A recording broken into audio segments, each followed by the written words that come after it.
Hello, political vigilante. Great way to support the show is go to patreon.com/Graham Elwood, where you can submit articles like Tim Stack for supporting the show. Martin Luther King Jr. warned that the poor pay for war with their lives. Yeah, we just celebrated Martin Luther King Day, and now more than ever, what he said back in the late 60s is relevant now more than ever. This is what he said. "We have guided missiles and misguided men," Martin Luther King Jr. said 53 years ago in his speech, The Three Evils of Society. War, he said, robs society of the funds to uplift the poor. War kills the working class people who fight it. It employs the rhetoric of freedom to conceal mass death. This op-ed piece was written a couple weeks ago where we were like on the brink of war with Iran, but that's still there. That hasn't gone away. Nuclear war is still hanging over all of us right now.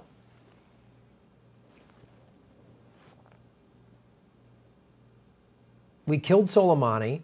Then they shot rockets at our bases in Iraq. That plane got shot down. 175 people died on it. Do we even know what happened with that? And who goes and fights the wars? It's the poor and the working class. That's who goes. You know when war will end? When Jared Kushner and Ivanka Trump and Chelsea Clinton got to go fight for war. That's when war will end.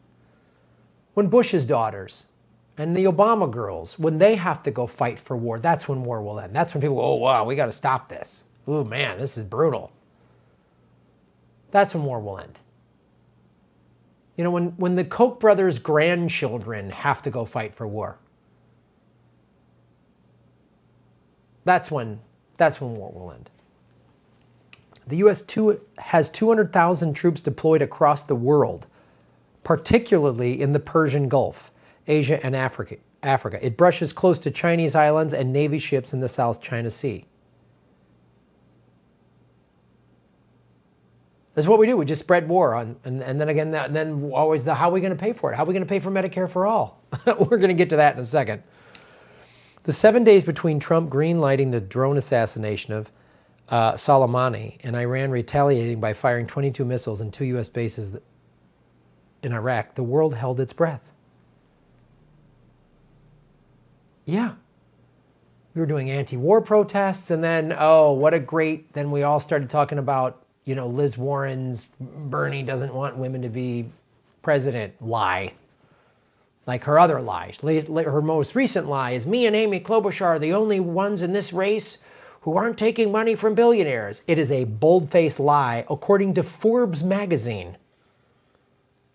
Warren has taken money from 6 billionaires, Klobuchar 21 billion. Bernie has taken one check for $470 from a billionaire's wife that he returned.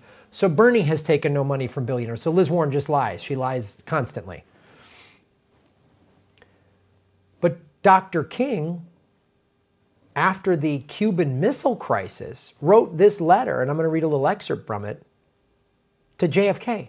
This is what he wrote to Kennedy. King wrote in a letter to Kennedy, "You have utilized some of the elements of nonviolent creativity in international conflict despite the presence of latent force." Had Kennedy not, like, and you've seen speeches and stuff with Kennedy talk about his generals wanted war, war, war, war, war, and he had to like tiptoe around that, but he saved really the world from annihilation in that. And there's plenty of stuff to say JFK did that was hawkish. I'm not saying he was Gandhi, but this was an instance of the two superpowers about to go toe-to-toe, which would have ended life on planet Earth, and King applauded him for that. The 2020 budget is $738 billion. The recent release of the Afghanistan papers showed the Pentagon lied about progress in the war, even as it burned through more than $2 trillion. That's what we've spent in Afghanistan the last 18 and a half years, is $2 trillion. And we've seen the Afghanistan paper show. Nobody could, I don't know, we're going to keep this war going, and we just need this, a little more troops here, a little more of that. 18 years, $2 trillion. Would we still be happy if we were still fighting the Japanese and the Germans in 1960? Would we still be okay with that? $2 trillion to the how we going to pay for it crowd? Gee, I wonder what we could do with $2 trillion rather than spend 18 years lying. We could have gone there in a couple years, got the Taliban out of there, put some money to build up Afghanistan, and left after 9/11. We could have just done that. 552,000 homeless Americans in a 2018 study, among them 40,000 veterans, $2 trillion wasted. Even as 38 million people live in poverty. 38 million Americans live in poverty right now. But we spent $2 trillion on a war that's just lies. And how much in the Iraq war that was all lies?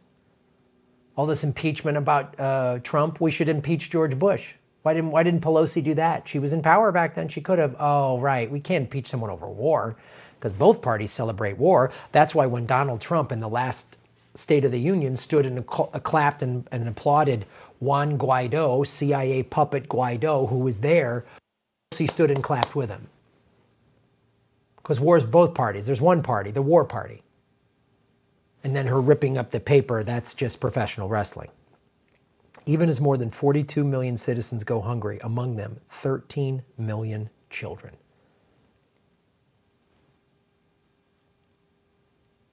That's what King was talking about. So what could we do with that money? For just $350 billion, the National Priorities Project reports that we can cover the gap between health care we have now and Medicare for all. $350 billion. How are we going to pay for it? I don't know. Stop these ridiculous wars? If we cut our military budget from 730, whatever it was, 732 or whatever, we just cut $350 billion out of our military budget, we will still be outspending China and Russia. For $22 billion, we could feed all the hungry people in the country.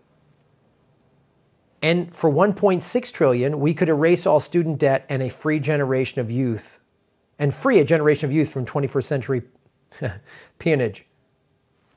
So let's go through these numbers. $22 billion, we could feed all the hungry people in the country. Jeff Bezos is worth $152 billion roughly. He could give off $22 billion. Jeff Bezos could just pay for this.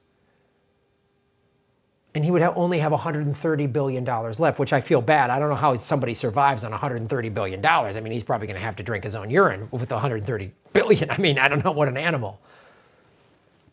Jeff Bezos could literally give up $151 billion. End homelessness, give all of his employees union job. He could unionize and he would be left with only one measly little $1 billion.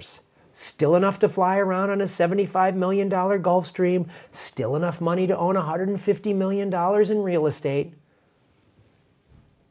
$1.6 trillion is student debt forgiveness. How are we going to pay for it? Trump gave a $1.5 trillion. This is roughly the amount of money Trump gave in a tax break for billionaires. That's how we're going to pay for it. That's how we're going to pay for it.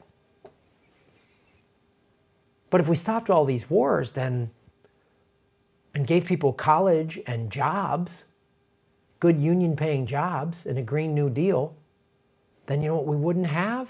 Economic conscription, poverty draft. The armed forces draws from poor, working, and lower middle class people, even as patriotism inspires some upper class youth to join.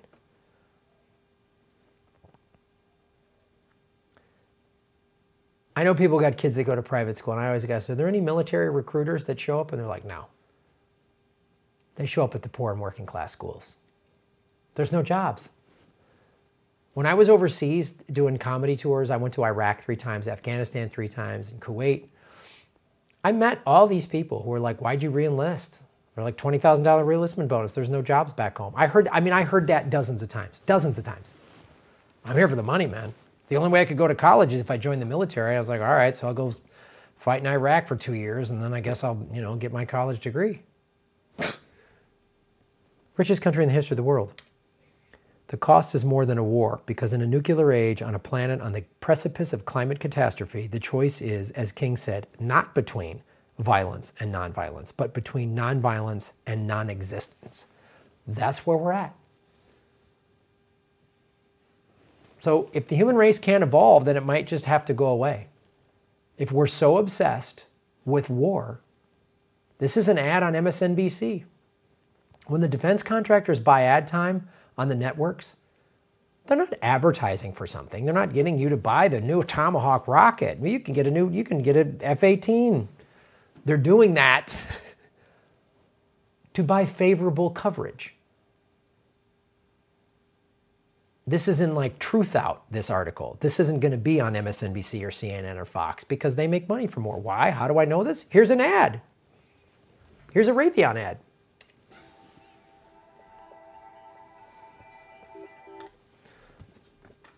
Wait. Whoops.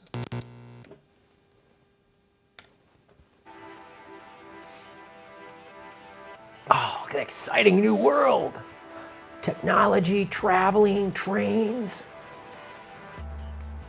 Oh, Raytheon.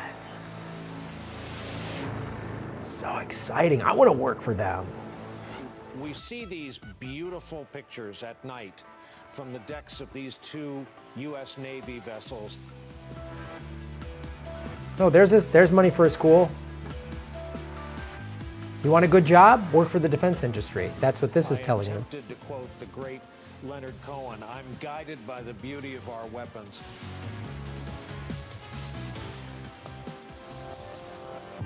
We are one global team creating trusted, innovative solutions to make the world a safer place. No, you make the world worse. That's what Raytheon does. All those people working in all that technology and research could be doing that with a Green New Deal. They are beautiful pictures of some armaments. Oh, there's enough money to fix the Flint water problem. Oh, there goes a homeless shelter. Mission success is confirmed. The proven Block 4 weapon system with an advanced suite of sensor technologies. Oh, that's a homeless shelter.